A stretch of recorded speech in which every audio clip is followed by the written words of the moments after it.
Hey, my Cohen, tell him that Donald Trump is speak to him when he's not speaking. Let me know.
Ladies and gentlemen, we'll come to order. Mr.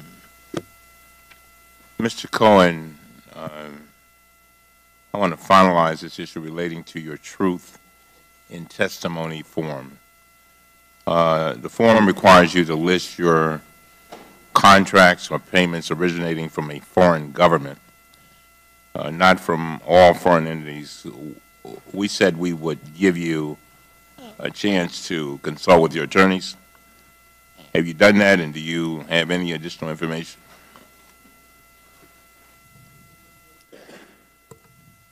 My 4 attorneys continue to believe, as they did before, that the language of the truth in testimony form, which I was given and signed just right before this hearing, and which requires disclosure of any contracts or payments from foreign governments in the last 2 years, did not apply to my work for BTA Bank, which is a Kazakh-owned entity. They advised that had entities been intended for disclosure, that word would have been in the disclosure definition. However, if the committee's counsel has a different view that I should disclose my contract with BTA Bank, we'd be willing to do that. All right. Now, Mr. Chairman. Let me finish. Sure. I want to understand clearly, you sought the advice of your counsel, is that right? That's correct. And your counsel advised you to say what you just said, is that right? That's correct. And you know that to be the truth, is that right? Yes, sir. I will yield to the gentleman from I thank the chairman for his courtesy. Mr. Chairman, instead of making points of order and going back and forth on this, perhaps a way to solve this is for the chairman to request Mr. Cohen give to this committee all the foreign payments that he has received over the last 2 years, whether they're an entity or a government, because we have strong belief, Mr. Chairman, there's over $900,000 that came from the government of Kazakhstan on behalf of Mr. Cohen, and it is either the truth or the whole truth or nothing but the truth. And the rules, Mr. Chairman, really look at foreign payments that come from or with foreign governments. And the bank he's talking about is owned 81% by the Kazakhstan government. reclaiming my time, and then we're going to move on. What I will take, first of all, let me be clear. I said to Mr. Cohen that if he came in here and lied, I would nail him to the cross. Didn't I? Did I tell you that? Yes, you did more than once. All right. So if there's any ambiguity, I want that to be cleared up. I have no problem in working with you to make sure that's straightened out, because I don't want it to be a thing where he thinks one thing, we think one thing, and we can clear that up. All right. All right. We have a number of members that have been waiting. But just on that subject, if I could, Mr. Chairman, I don't think we should limit it just to the BTA Bank, which has the affiliation with Kazakhstan. I think we should also look at Korea Aerospace Industries, one of his other clients, and any other client that's foreign that may have some connection to that respective country's government. I hope him and his attorneys look at all those and we get the form exactly right as Mr. Meadows wants. Reclaiming my time, we will take that certainly under advisement. You are, I'm a man of my word. We will work with you and see what we can do to come up with that. I don't think that it's an unreasonable request. Mr. Guana. Hello? Guana? Yes, yeah.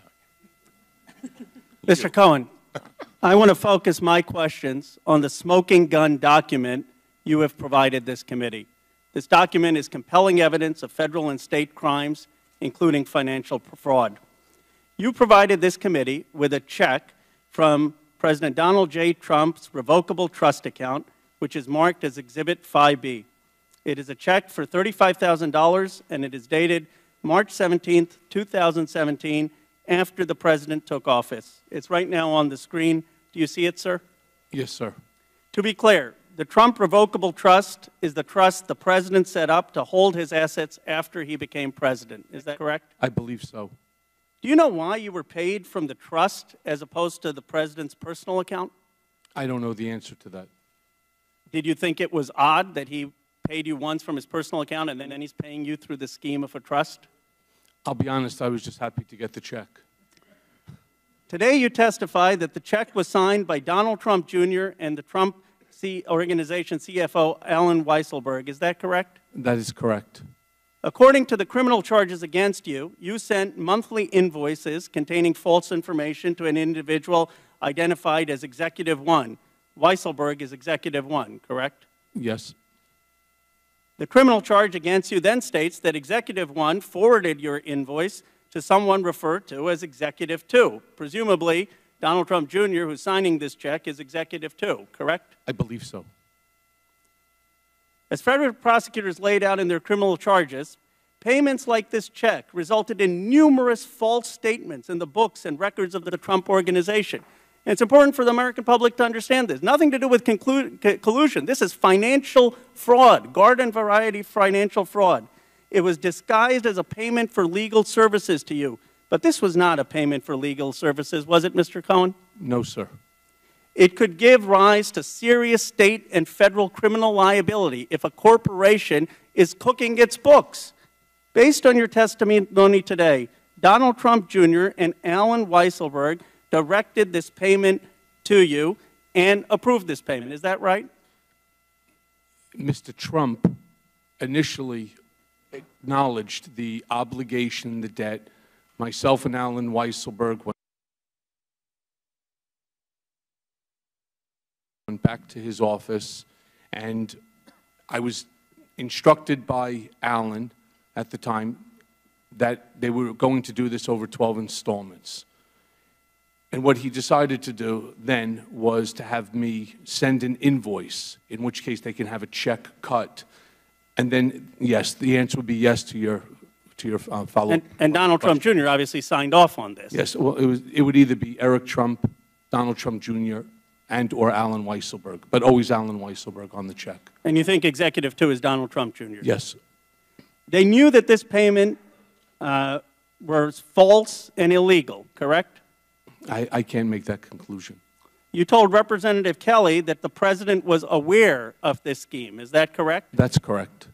I just want the American public to understand the explosive nature of your testimony in this document. Are you telling us, Mr. Cohen, that the President directed transactions in conspiracy with Alan Weisselberg and his son, Donald Trump Jr., as part of a criminal conspiracy of financial fraud? Is that your testimony today? Yes. And do you know if this criminal financial scheme that the President, Alan Weisselberg, and Donald Trump Jr. are involved in is being investigated by the Southern District of New York? I'd rather not discuss that question because it could be part of an investigation that's currently ongoing. But I just want the American public to understand that solely apart from Bob Mueller's investigation, there is garden variety financial fraud. And your allegation and the explosive smoking gun document suggests that the President, his son, and his CFO may be involved in a criminal conspiracy. And isn't it true, Mr. Cohen, that this criminal conspiracy that involved 4 people, that there's only one person so far who suffered the repercussions, and that's why you're in jail? We'll be going to jail, yes. There are 3 other people, though, who were equally involved in this conspiracy. Is that true? It is true. Thank you, Mr. Cohen. I yield back my time. Gomez. Thank you, Mr. Chair. Mr. Cohen, I'm going to tackle the President's tax returns. During the 2016 campaign, you said you personally wouldn't, quote, allow him to release those returns until the audits are over, unquote. For the record, nothing prevents individuals from sharing their own tax returns, even while under audit by the IRS. Mr. Cohen, do you know whether President Trump's tax returns were really under audit by the IRS in 2016? I don't know the answer. I asked for a copy of the audit so that I could use it in terms of my statements to the press, and I was never able to obtain one. Okay.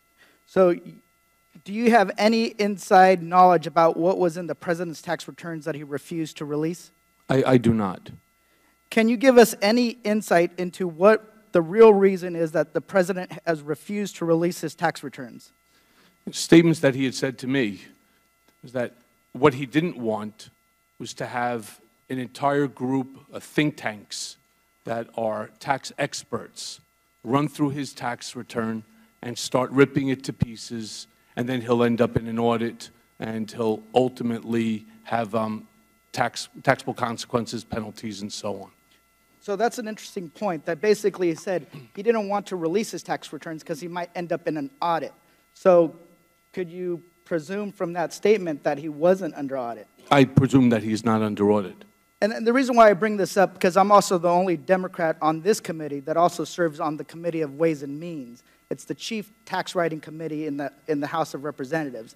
And it's the only committee in the House of Representatives that has jurisdiction to request an American's tax returns, and that includes the President of the United States. My constituents need to know whether the President has financial ties that are causing him to protect his own bottom line rather than the best interests of this country. Can he be blackmailed because of his financial and business ventures, including by foreign governments? And I know the opposition is the first thing they're going to ask or say is that he released his financial disclosure forms. But I believe that there's other things we can learn from his taxes. Do you have any idea what we can learn in his tax returns if we actually got our hands on them? No, I've seen them. I just have never gone through them. They're quite long. Quite long. One of the things I also find ironic is the way they're kind of attacking you is to undermine your credibility is one of the ways, is by saying that you committed bank fraud and tax evasion. And the reason why is a big deal is that it really goes down to a person's character when it comes to taxes. But yet the Republican minority has never asked to see his taxes, right? Something that for 40 years, Democrats and Republicans alike have released their tax returns to prove to the American people that they didn't have financial interests that would be leverageable by a foreign government. But this minority refuses to ask for his tax returns. I also want to kind of go on. I'm noticing a pattern. About the president and those in his inner circle. Special counsel Robert Mueller's team has indicted or received guilty pleas from 34 people and 3 companies that we know of, the latest being long-term Trump advisor Roger Stone. That group includes 6 former Trump advisors. It appears that the president has a fondness for entrusting those who will, 1, lie for him, 2, break the law for him, 3, cheat the system for him. Essentially, he wants to surround himself with people who are just like him. Would you agree with that statement? From the facts and circumstances, it appears so. Mr. Cohen, the American people have a lot of questions when it comes to this president, to his conduct. When he went to Helsinki and he bowed before Vladimir Putin. And nobody can really understand why he acts the way he acts. And we believe that the way we get those answers is really looking at everybody that surrounds him, who he's been associated with, and his tax returns, because that is the only way that we can get down to the bottom line. Thank you, and I yield back. Mr. Chairman. Mr. Chairman, I have a unanimous consent request. All right, go ahead.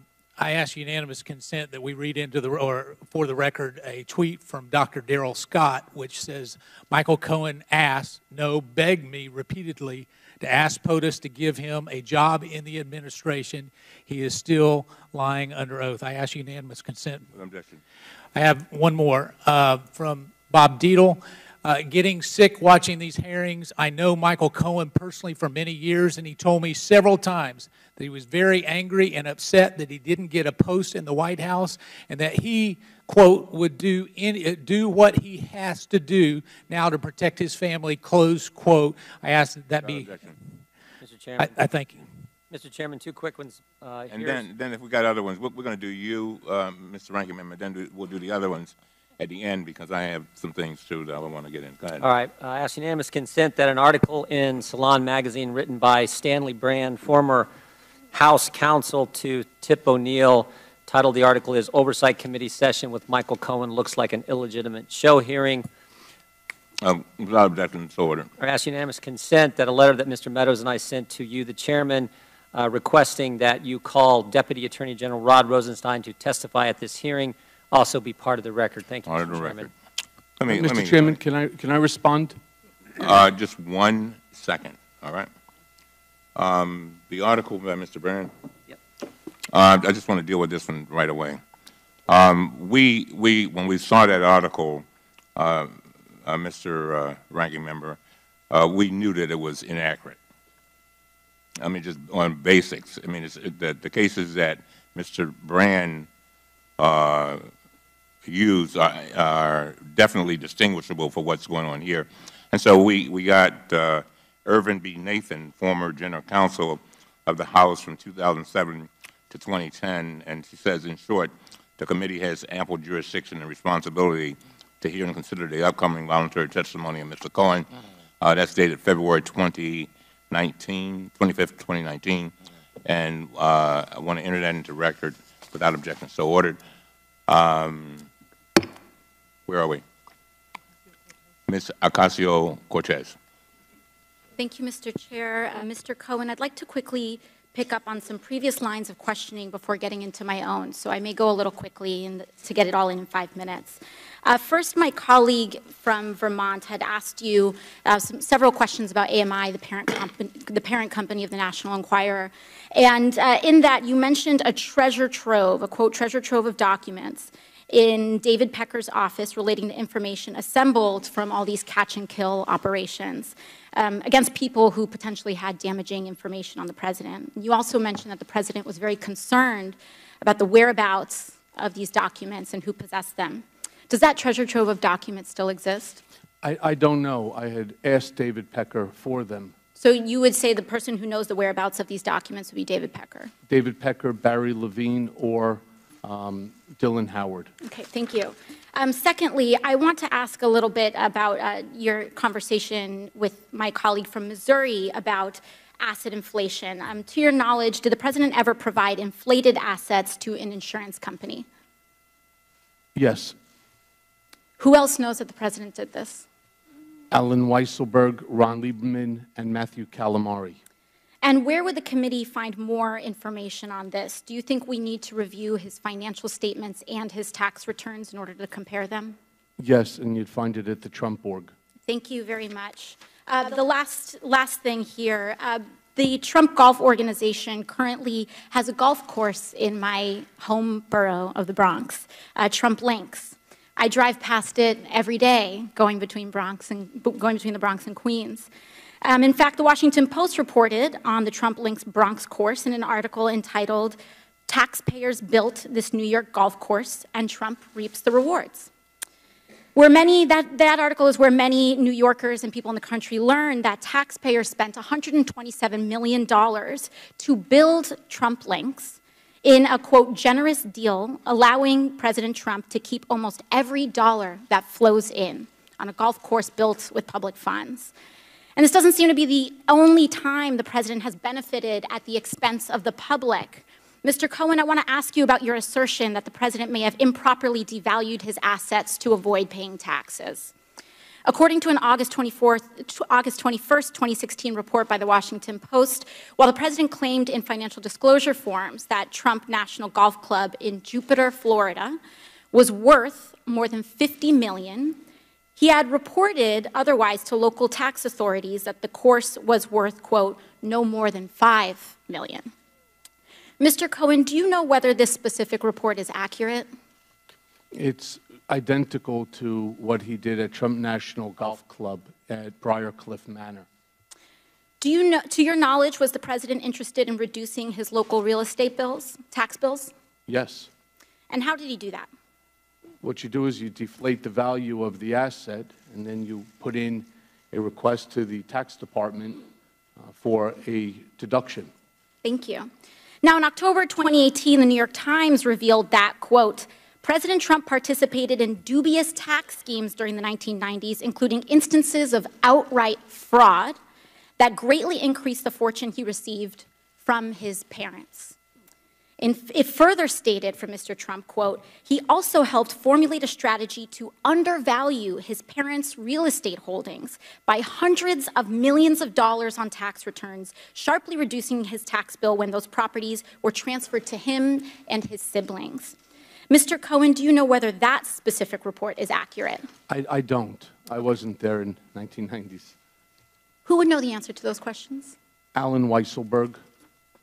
And would it help for the committee to obtain federal and state tax returns from the president and his company to address that discrepancy? I believe so. Thank you very much. I yield the rest of my time to the chair.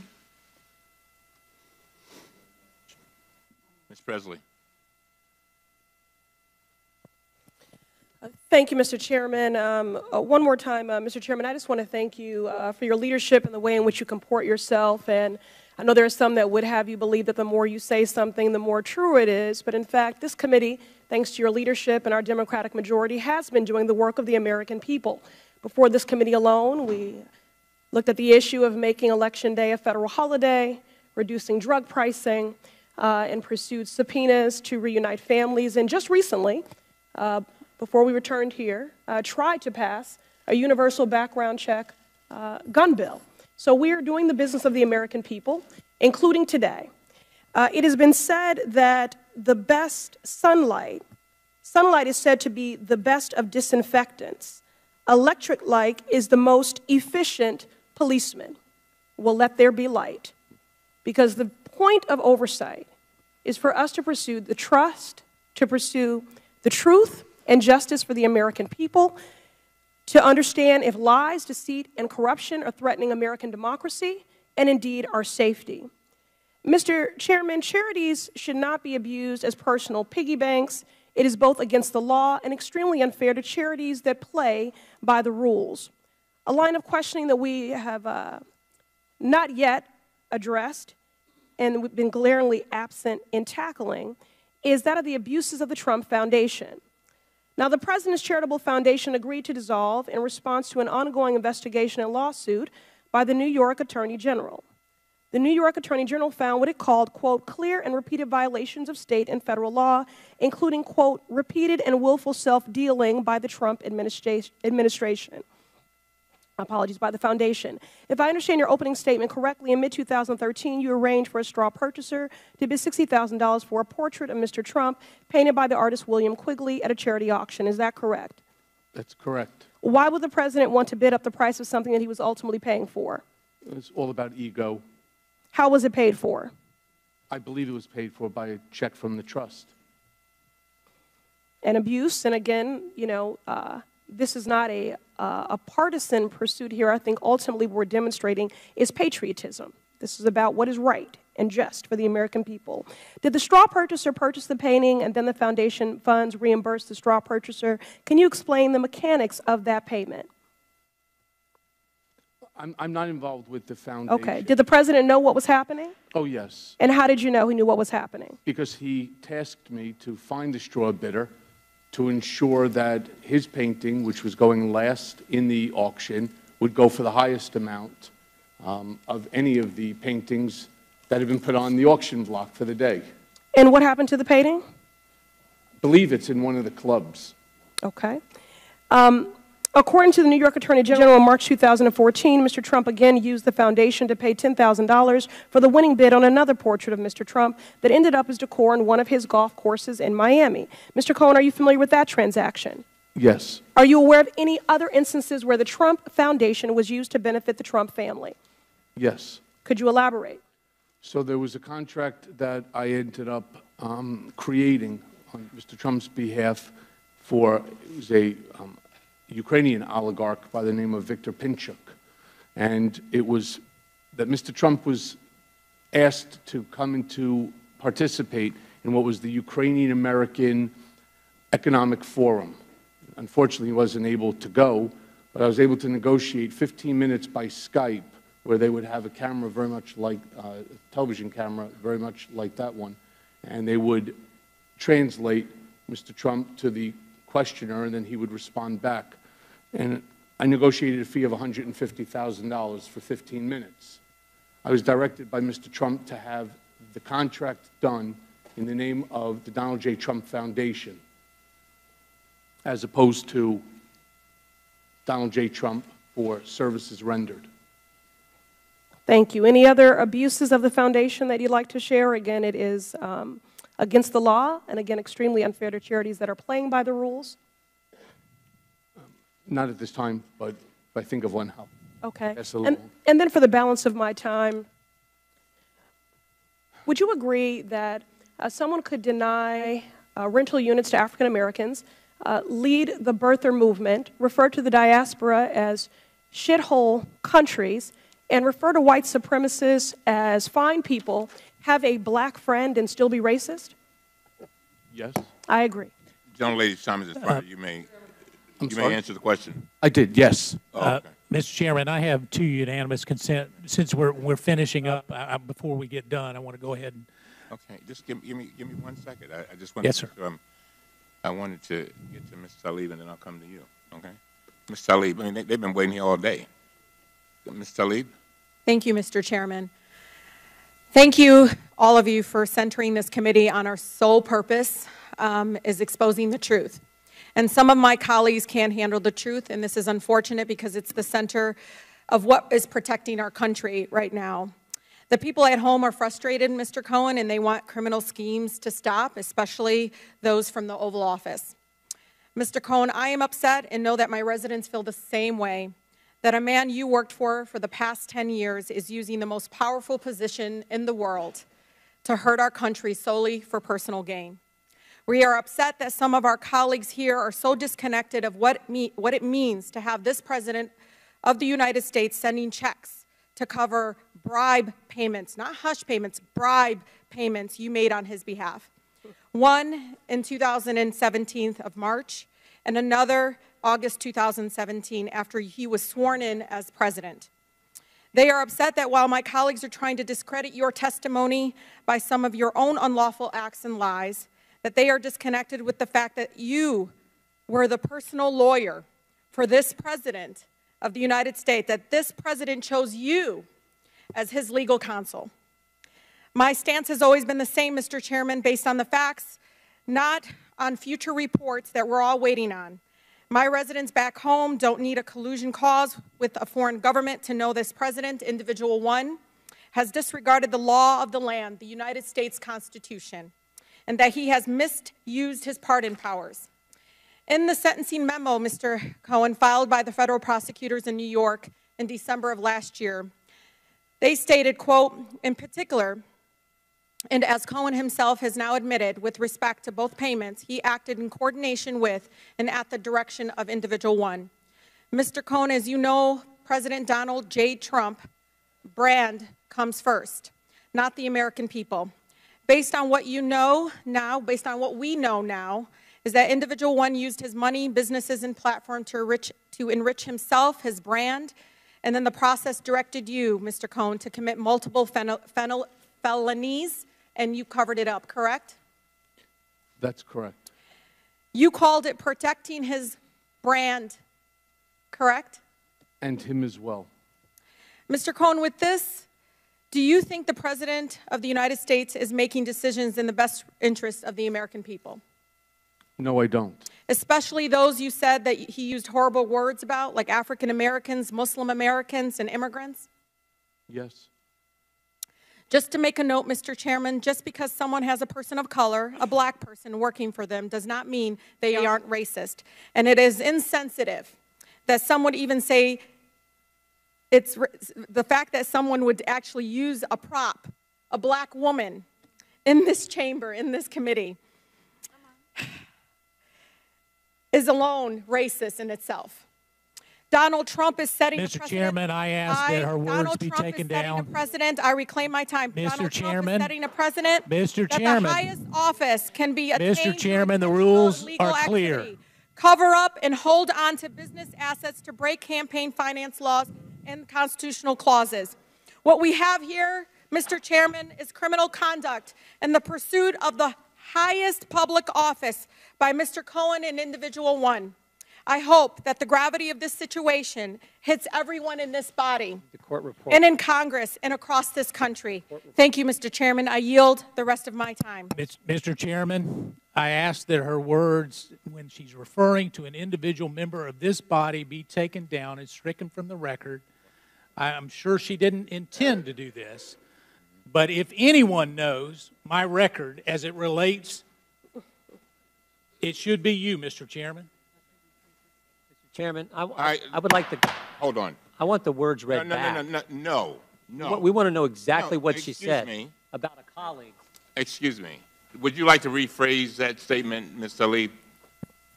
Thank you, Mr. Chairman. I can actually read it from here. Just to make a note, Mr. Chairman, that just because someone has a person of color, a black person working for them, does not mean they are racist. And it is insensitive that someone would even say racist, say it is racist in itself, and to use a black woman as a prop to prove it otherwise. And I can submit this for the record. If a colleague is thinking that that's what I'm saying, I'm just saying that's what I believe to have happened. And if, as a person of color in this committee, that's how I felt at that moment, and I wanted to express that. But I am not calling the gentleman, Mr. Meadows, a racist for doing so. I'm saying that in itself, it is a racist act. Well, I hope not, Mr. Chairman, because I need to be clear on this particular. Mr. Chairman. Mr. Meadows, wait a minute. I've defended you Mr. Meadows, with false accusations. Mr. Meadows, I'm the chair. Yes, sir, you are. Thank you. Right. I will clear this up. Now, Ms. Tlaib, I want to make sure I understand. You were not intending to call Mr. Meadows a racist, is that right?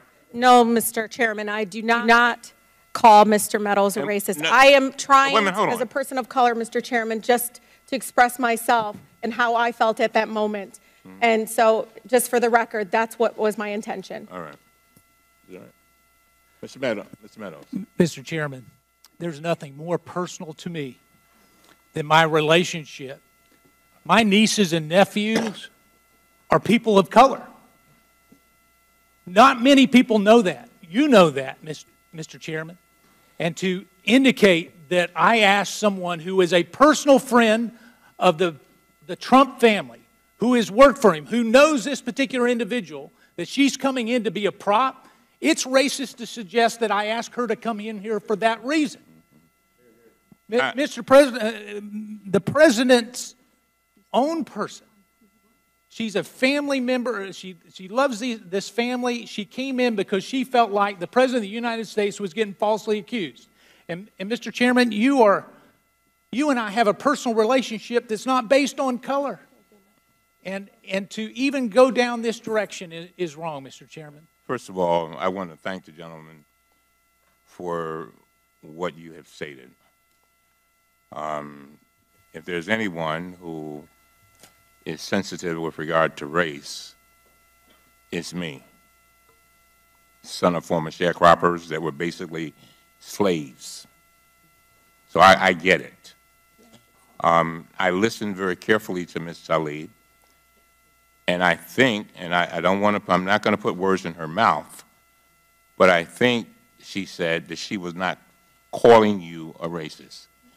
And I thought that we could clarify that, because Mr. Meadows, you know, and of all the people on this committee, I've said it and got in trouble for it, that you're one of my best friends. I know that shocks a lot of people. And likewise, Mr. Chairman. But you are. And I could see and feel your pain. I feel it. And so, and I don't think Ms. Tlaib intended to cause you that kind of pain and that kind of frustration. Did you have a statement, Ms. Tlaib? I'm going to yield to you. We need to straighten this up. Mr. Chairman, and to my colleague, Mr. Meadows, that was not my intention, and I do apologize if that's what it sounded like, but I said someone in general. And as everybody knows in this chamber, I'm pretty direct, so if I wanted to say that, I would have, but that's not what I said. And thank you, Mr. Chairman, for allowing me to clarify. But again, I said someone. And again, I was not referring to you at all as a racist. Well, I thank the gentlewoman for her comments. I thank the chairman for working to clarify this, and I appreciate the chairman's intervening. Now, to the gentleman, first of all, thank you for allowing us to resolve that. The gentleman had asked a little bit earlier. I will withdraw my request. Oh, you don't want to do the unanimous consent? I need the unanimous consent, but I think I need to officially withdraw my request that it be stricken from. Go on, withdraw it. You did it? I did. All right, sounds good. Now, I will recognize you for your unanimous consent. I think you want to put in the record some documents. Yeah, thank you, Mr. Chairman. I ask unanimous consent that we put forth in the record the Vanity Fair article, which indicates that Michael Cohen must be the most gifted consultant in America, outlining his insights into government, health care, and policy and real estate, suggesting that it's not a real company, but and just like he's not a lawyer. Without objection, so ordered. Thank you. I ask unanimous consent that the LA Times article of July 16, 2018 actually be put in the record, which outlines the $1.2 million payment and their misgivings thereafter. Without objection, so ordered. Any other unanimous consent requests? Size. Size. Thank you, Mr. Chairman. I ask unanimous consent to make the February 9th, 2019 Washington Post profile of Michael Cohen, titled Michael Cohen's Secret Agenda, part of the record. This story shows Cohen to be a selfish manipulator who is all about himself. It even has a false anecdote about how he once claimed to deliver his own son, his own baby. Without objection, so ordered. Thank you, Mr. Chairman. I ask unanimous consent to make the May 9th, 2018 Washington Post article, South Korean firm paid Michael Cohen $150,000 as it sought contract from U.S. government as part of the record. The article reported Korea Aerospace Industries paid a shell company run by Cohen. Without objection, so ordered. Thank you, Mr. Chairman. I ask unanimous consent to make Michael Cohen's sentencing statement to the Southern District of New York part of the record. The statement establishes that Michael Cohen continues to falsely blame his crimes on blind loyalty to the President, but only Cohen is to blame for his many false statements to financial institutions and the IRS. Without objection, so ordered. I ask unanimous consent to make the August 20th, 2018 CNN article, Fed scrutinizing Michael Cohen's former accountant and bank loans, part of the record. Cohen's accountant was subpoenaed to appear before a grand jury and required a lawyer. In his sentencing memo, prosecutors said Cohen attempted to blame his tax evasion on his accountant. Without objection, so ordered. Two more, real quickly. Sure. Ask unanimous consent to make the February 26, 2019 order filed by the Appellate Division of the State of New York regarding disciplinary proceedings against Michael Cohen part of the record.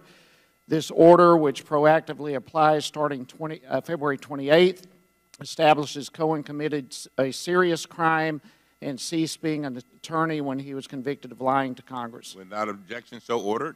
And finally, Mr. Chairman, I ask unanimous consent to make the July 26, 2018 Washington Post article, Michael Cohen secretly recorded Trump. Does that make him a bad lawyer? Part of the record. The article describes potential ethical violations of a lawyer, Cohen, recording his client, Trump, without the client's knowledge. Without objection, so ordered. Mr. Norman. Thank you. Thank you, Mr. Chairman. I ask unanimous consent to make the January 18, 2019 Huffington Post article, 11 tweets from the fake fan account, Stud, Michael Cohen paid to fawn over him, part of the record. The account is described as a place for women who love and support Michael Cohen. Strong pit bull, sex symbol, no nonsense, business oriented, and ready to make it. Without objection, so ordered. Mr. Roy. Thank you, Mr. Chairman. I would ask unanimous consent to make the April 20th, 2018 article in Mother Jones titled Michael Cohen Says He's Never Been to Prague. He Told Me a Different Story, part of the record. Without objection, so ordered. Thank you, sir. Very well. Mr. Cohen, I have some concluding remarks. But before I do that, do you have anything you'd like to say? Yes, Mr. Chairman, I would. I have some closing remarks I would like to say myself. Is this an appropriate time? You can do it now. Thank you. So first I want to thank you, Chairman, because I appreciate the opportunity to share some final thoughts. I have acknowledged I have made my own mistakes, and I have owned up to them publicly and under oath. But silence and complicity in the face of the daily destruction of our basic norms and civility to one another will not be one of them. I did things and I acted improperly, at times at Mr. Trump's behest. I blindly followed his demands. My loyalty to Mr. Trump has cost me everything: my family's happiness, friendships, my law license, my company, my livelihood, my honor, my reputation, and soon my freedom. And I will not sit back, say nothing, and allow him to do the same to the country. Indeed, given my experience working for Mr. Trump, I fear that if he loses the election in 2020, that there will never be a peaceful transition of power. And this is why I agreed to appear before you today. In closing, I'd like to say directly to the President, we honor our veterans even in the rain. You tell the truth even when it doesn't aggrandize you. You respect the law and our incredible law enforcement agents. You don't villainize them. You don't disparage generals, Gold Star families, prisoners of war, and other heroes who had the courage to fight for this country. You don't attack the media and those who question what you don't like or what you don't want them to say. And you take responsibility for your own dirty deeds. You don't use your power of your bully pulpit to destroy the credibility of those who speak out against you. You don't separate families from one another or demonize those looking to America for a better life. You don't vilify people based on the God they pray to, and you don't cuddle up to our adversaries at the expense of our allies. And finally, you don't shut down the government before Christmas and New Year's just to simply appease your base. This behavior is churlish, it denigrates the office of the President, and it's simply un-American. And it's not you. So to those who support the President and his rhetoric, as I once did, I pray the country doesn't make the same mistakes that I have made or pay the heavy price that my family and I are paying. And I thank you very much for this additional time, Chairman. Thank you very much. The ranking member has a closing statement. Thank you, Mr. Chairman. We know Mr. Cohen has been dishonest in the past. That's why he's going to prison in 2 months. But there are things today that he said during the several hours of questioning that just don't add up either. He said he never defrauded any bank when he was having a conversation questioning from Mr. Comer. Obviously, that's not true because he's going to prison for that very offense. He said today he was a good lawyer who understood the need to represent his client with legal advice. But in his written testimony, he said he never bothered to consider whether payments to women were improper, much less the right thing to do. He attested in his signed truth and testimony form that he did not have any reportable contracts with foreign government entities. Earlier, he admitted to having consulting agreements with at least 2 foreign entities owned in part by foreign governments, BTA Bank of Kazakhstan and Korea Aerospace Industries of South Korea. He said to Chairman Cummings that Donald Trump directed him and the Trump Organization CFO Alan Weiselberg to, quote, go back to his office and figure out how to make the $130,000 payment. But in his testimony, he says, Mr. Trump directed me to use my own personal funds from the home equity line of credit to avoid any money being traced back to him that could negatively impact the campaign. And in response to a question about him paying to set up the fake Twitter account at Women for Cohen, that he didn't direct the commission of that Twitter account. He says, I didn't set that up, and it was done by a young lady that works for the firm, when in fact, he did ask the IT firm Redfinch to set it up, according to the owner of Redfinch. And finally, he said he didn't want a job with the administration, even though the attorneys with the Southern District of New York stated that this was a fact. When asked about this, they said, I wouldn't call them liars, but that statement is not accurate. Mr. Chairman, I think maybe more importantly is what we should have been doing today. Mr. Meadows and I sent you a letter asking you to have Mr. Rosenstein here. I think it's important to know that last week when you announced that Mr. Cohen was coming this week, just happened to be the very same week that we learned the Deputy Attorney General of the United States was thinking about wearing a wire to record the Commander-in-Chief, was actually contemplating talking to cabinet members and invoking the 25th Amendment. That's what we should be focused on, not this sad display we've had to go through the last several hours. And again, it's not my words. You can take the words of the former General Counsel for the House of Representatives under Tip O'Neill. So I hope we've learned some things here today. But Mr. Chairman, as I said earlier, your first big hearing, the first announced witness of the 116th Congress, is a gentleman who is going to prison in 2 months for lying to Congress. I don't think that's what we should be focused on. Yield back. Thank you very much. You know, I've sat here and I've listened to all of this, and it's very painful. It's very painful.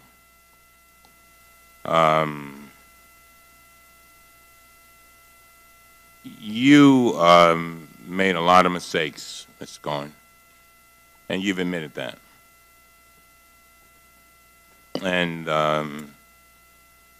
you know, one of the saddest parts of this whole thing is that some very innocent people are hurting too. And you acknowledge that. And that's your family. And so you come here today and I deep in my heart, after, you know, and when I practiced law, I represented a lot of lawyers who got in trouble. And you've come saying I had made my mistakes, but now I want to change my life. And you know, if we as a nation did not give people an opportunity after they made mistakes to change their lives, a whole lot of people would not do very well. I don't know where you go from here. As I sat here and I listened to both sides, I just felt as if, and you know, people are now using my words that they took from me, that didn't give me any credit. We're better than this. We are so much, we really are. As a country, we are so much better than this. And, you know, I told you, and for some reason, Mr. Cohen, I tell my children, I say when bad things happen to you, do not ask the question, why did it happen to me? Ask the question, why did it happen for me? I don't know why this is happening for you, but it is my hope that a small part of it is for our country to be better. If I hear you correctly, it sounds like you're crying out for a new normal, for us getting back to normal. It sounds to me like you want to make sure that our democracy stays intact. When the one meeting I had with President Trump, I said to him, the greatest gift that you and I, Mr. President, can give to our children is making sure that we give them a democracy that is intact. A democracy better than the one that we came upon. And I'm hoping that the things you said today will help us begin to get back there. You know, I mean, come on now. I mean, when you got, according to the Washington Post, our president has made at least 8,718 false or misleading statements. That's stunning. That's not what we teach our children. I don't teach mine that. And for whatever reason, sounds like you got caught up in it. You got caught up in it. You got caught up in it. And some kind of way, I hope that you will, I know that it's painful going to prison. I know it's got to be painful being called a rat. And let me explain. A lot of people don't know the significance of that, but I live in the inner city of Baltimore. All right? And when you call somebody a rat, that's one of the worst things you can call them, because when they go to prison, that means a snitch. I'm just saying. And so the president called you a rat. We're better than that. We really are. And I'm hoping that all of us can get back to this democracy that we want and that we should be passing on to our children so that they can do better than what we did. And so you wonder whether people believe you. I don't know. I don't know whether they believe you. But the fact is that you come, you have your head down, and this has got to be one of the hardest things that you could do. Let me tell you the picture that really, really pained me. You were leaving the prison, you were leaving the courthouse, and I guess it's your daughter had a braces or something on. Man, that thing hurt me. As a father of two daughters, it hurt me. And I can imagine how it must feel for you. But I'm just saying to you, I want to first of all thank you. I know that this has been hard.